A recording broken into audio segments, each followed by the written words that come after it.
بسم الله الرحمن الرحيم كسو دواada barnaamijka wararka maanta qodobada aan idinkugu hayno waxaa ka mid ah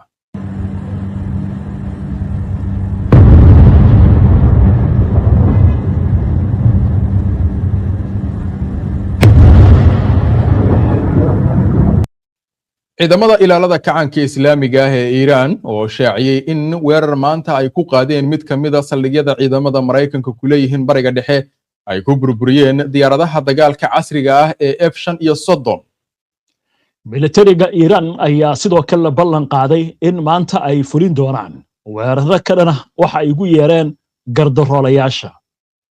Pakistan oo rajo ka muujisay wada hadallada dadban ee u dhaxeeya Mareykanka iyo Iran inkastoo weeraradu ay socdaan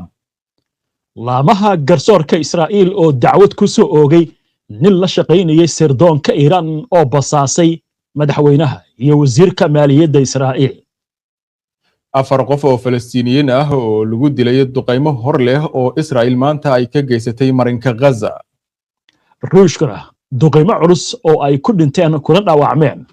tobanaan qof ayuu la beegsaday magaalooyinka Kiev ee caasimadda Ukraine iyo kuwa kale oo ku yaala waddankaasi dhammaan wararkan iyo weliba qodobo kale oo faahfaahsan iyo wixii warah ee soo kordha intaynu hawada ku jirno ayaan idinkugu soo gudbinaynaa barnaamijka wararka maanta soo dhawaada mar kale daawadayaal si aad u hesho wararka barnaamijyada iyo macluumaadka aynu halkan ka soo gudbinayno haddii aad ka cusub tahay baraheena bulshada ama aadan horey ugu xirneen ku soo biir ana ku mahadsantihiin daawashada barnaamijka Walaal Xaaji Cabdi barnaamijka la tabinaya soo saaray ayaa nagu bilaabaya wararkii ugu dambeeyay ee xaaladda colaadeed ee Ruushka iyo Ukraine Mawlid mahadsanid Maxamed wararka ugu dambeeya ee dagaaladan waxaa ka mid ah duqeymo culus oo la isweydaarsanayo iyadoo dhinaca kalena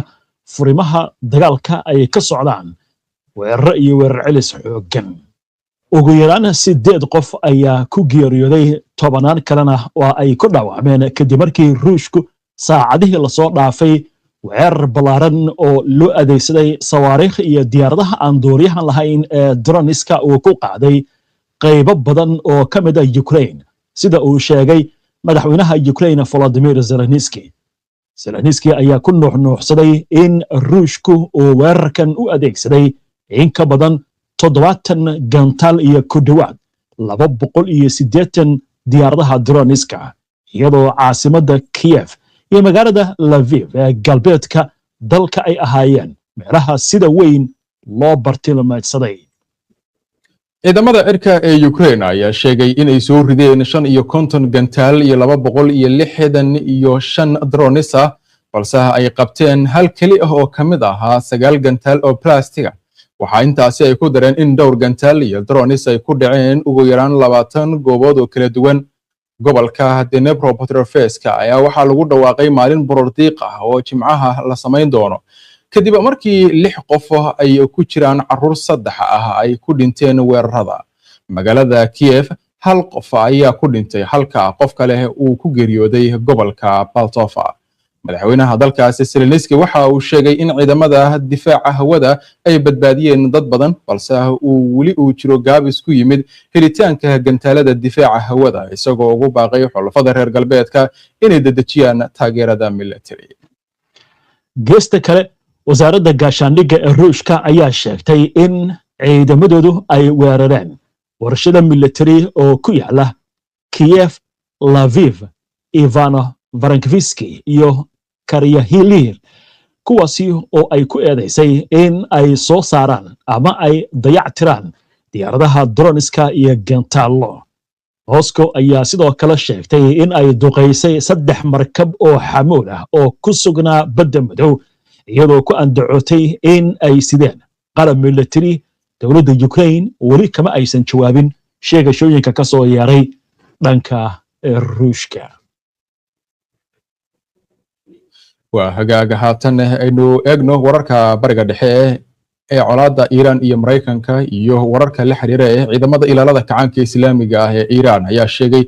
in ay jawaab ka bixin doonaan oo ay ciqaabi doonaan wax kasta oo ay ku tilmaameen gardarrada cadawga sida ay tabisay wakaalada wararka ee Faris ee Iran laga leeyahay bayaan ka soo baxay ciidamada oo Faris ay tabisay ayaa waxa lagu yiri iyada oo uu eebo weynina garab joogo gartooralayaasha waa la ciqaabi doonaa maanta ayaa lagu yiri bayaanka. hadalka IRGC ayaa yimid kadib markii Mareykanku uu ku dhawaaqay inuu xalay uu fuliyay weeraro xooggan oo ka dhan ah Iran iyada oo qaraxyo laga maqlay magaalooyinka Qashem, Kesh, Bandar Abbas, Abadan iyo Bushehr. war kale oo ciidamada Iran ka soo baxay. ciidanka Iran ayaa mar kale waxay xaqiijiyeen in 3 xubnood oo ka tirsan ciidankooda lagu dilay weerar gantaalo oo Mareykanku uu ka geystay gobolka waqooyiga Iran ee Zanjan. duqimaha Mareykanku uu fuliyay saacada ka hor ayaa sidoo kale waxaa ku dhintay dad rayid ah, waxaana dadkaasi ka mid ahaa lamaane isqabay iyo ilmo yar oo ay dhaleen, sida ay tabisay warbaahinta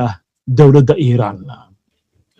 xagga ku weyn haddaynu eegno, wasaaradda difaaca dalkaasi ayaa ku dhawaaqday in hal qof oo shaqaale ah uu ku dhintay weerar ay Iran maanta ay la beegsatay dhisma ay leedahay shirkad Shiinees ah oo ku yaala waqooyiga dalka. sarreeye guute Sacuud Cabdulcasiis Al Cuteybi ayaa waxa uu sheegay in weerarku uu sababay burbur hantiyadeed oo baaxad leh, isla markaasina ay mas'uuliyiintu ay bilaabeen qaadista tallaabooyin laga maarmaan u ah wax ka qabashada dhacdada. Al Cuteybi waxa intaasi uu ku daray in ciidamada qalabka sida ay xaqiijinayaan sii wadida gudashada waajibaadkooda iyo howlahooda si hufan oo sare, isla markaasina ay qaadanayaan dhammaan tallaabooyinka laga maarmaanka u ah ilaalinta madax bannaanida dalka, sugidda amniga iyo xasiloonida, iyada oo la shaqaynaya hay-adaha ay qusayso si loo ilaaliyo badqabka muwaadiniinta iyo dadka dalka degan. wararka dhanka diblomaasiyadda ee colaadan. Bakistan ayaa ku dhawaaqday maanta in wadaxaajoodada u dhaxeeya Mareykanka iyo Iran ay sii soconayaan, inkastoo labada dhinac weli ay isweydaarsanayaan weeraro. afhayeenka wasaaradda arrimaha dibadda ee dalka Bakistan, Dahir Andrabi, ayaa shir jaraa'id ku sheegay in dalkiisu si dhow ula socdo xaaladihii ugu dambeeyay ee Iran iyo gobolka Khaliijka. wuxuu sheegay in Islamabad ay walaac ka qabto in colaaddu ay ku faafto gobolka Khaliijka, balse ay weli jirto rajo laga qabo in xal loo helo qalalaasaha. afhayeenka ayaa carabka ku adkeeyey in Pakistan ay sii wado dadaalada lagu gaarayo xabad joojin u dhaxaysa Tehran iyo Washington. Dahir Andrabi waxa uu hadalkiisa isagoo si aanba qaadaya uu yiri wadahadallada u dhaxeeya dhinacyada waa ay sii socdaan, gaar ahaan kuwa lagu doonayo in lagu caadiyeeyo xaaladda marinbiyoodka Hormuz laguna yareeyo heerka xiisadda. markana dhanka Israa'iil, darawal gaadiidka gurmadka caafimaadka ee ambalaasyada kana soo jeeda gobolka Jaliile ayaa saakay lagu soo oogay dacwad basaasinimo oo la xiriirta Iran, taas oo ay ku jirto inuu xog ka ururiyay madaxweynaha Israa'iil Isaac Herzog iyo wasiirka maaliyadda ee mayalka adag Bezalel Smotrich xilli ay booqanayeen cisbitaal ku yaal waqooyiga Israa'iil. waxaa sidoo kale lagu eedeeyey ninkaasi inuu sawirro iyo xog ka ururiyay magaalada uu degan yahay wasiirkii hore ee gaashaandhigga Yoav Galan, inkastoo aan la ogeyn inuu gaaray guriga wasiirkii hore. booliiska ayaa sheegay in Amiir Hashem Mohammed Titi oo 34 sano jir ah kana soo jeeda tuulada Carabta ee Beena la xiray bishii hore, isla markaasina maanta dacwad lagu soo oogay maxkamadda degmada Haifa. waxaa lagu eedeeyey in uu ka faa'iideystay galaangalkiisa xarumaha caafimaadka ee Israa'iil si uu xog xasaasi ah uga soo gudbiyo sirdoonka Iran, oo ay ku jirto xog ku saabsan heerka diyaargarowga isbitaalada ee xaaladaha degdega ah. dacwad oogayaashu waxay sheegeen in falalka basaasinimadu aysan ku koobnayn shaqadiisa darawalnimada ambalaasta,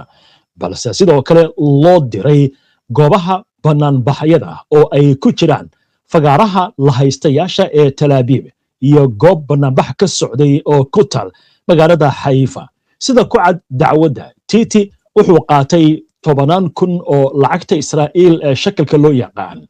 taas oo loogu bedelay hawlihiisa basaasinimada, waxaana lacagtaasi lagu wareejiyey iyadoo la adeegsanayo lacagaha digitalka ee cryptocurrency loo yaqaan. bal markaana aynu eegno qodobada kale ee barnaamijka wararka maanta ku jira. ugu yaraan 6 qof ayaa lagu dilay tiro kalena waa lagu dhaawacay weeraro Israa'iil ay ka geysatay 24 saac ee la soo dhaafay dhulka Falastiiniyiinta sida ay sheegtay wasaaradda caafimaadka ee Gaza taasi oo soo xiganaysa isbitaalada marinka Gaza wasaaraddu waxa ay sheegtay in tan iyo markii uu bilowday waxa